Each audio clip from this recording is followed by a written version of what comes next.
I forced some of you, but most of you came on your own free will.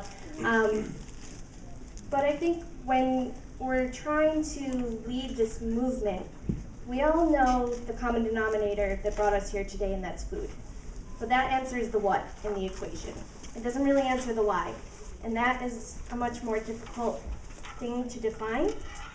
But once you do, it connects other people on an emotional level, not just a rational level. And when we're talking about food, and as Michael said, a lot of people will veer away from an organic movement, maybe because of the price or because they don't quite understand it.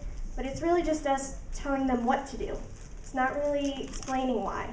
So that's why we need to kind of work together to define that. And I think as we do, we'll be able to bring more people on board. So that was a really excellent point, Michael.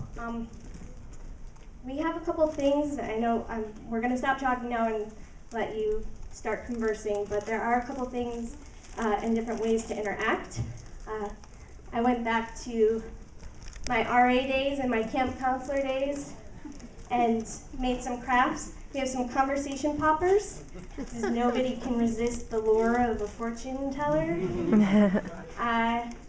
You'll find some fun facts in there, maybe learn a new lesson, meet a new friend, find something out about your neighbor.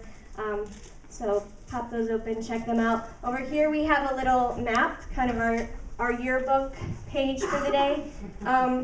Facebook, the archaic Facebook. Can just write your name, maybe your organization, and if there's any other organization on here that you belong to, you're a member to, draw yourself a little line to it so we can start to see what the network actually develops on this page that exists in this room. And then we have a little think tank over there that I've gotten some, sorry, I don't know. I've gotten made fun of a little bit more, but not too much. But we have some jars that just ask questions with index cards next to them.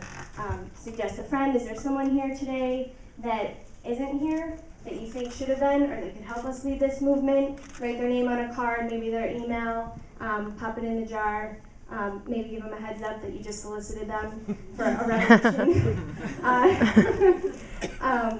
What do you do, or what do you do, why do you do it? And a lot of other questions asking why? Because that's what we're trying to figure out today.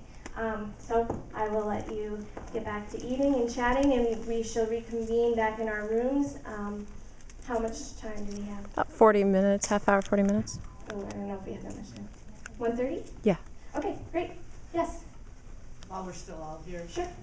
What's going to happen on the 28th? What time of day is it? Sure.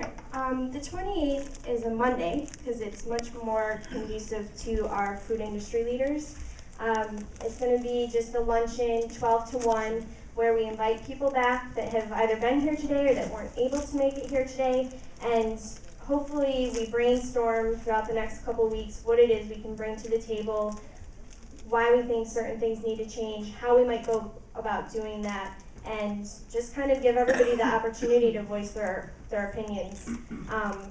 So it will be here at the Southside Innovation Center from 12 to 1 on Monday, February 28th.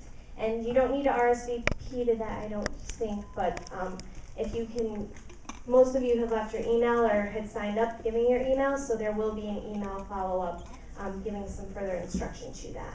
And if you haven't left your email, you may want to just make sure on the sign-in sheet that it is there so that we can follow up with you. Okay. Great. Thank you, guys.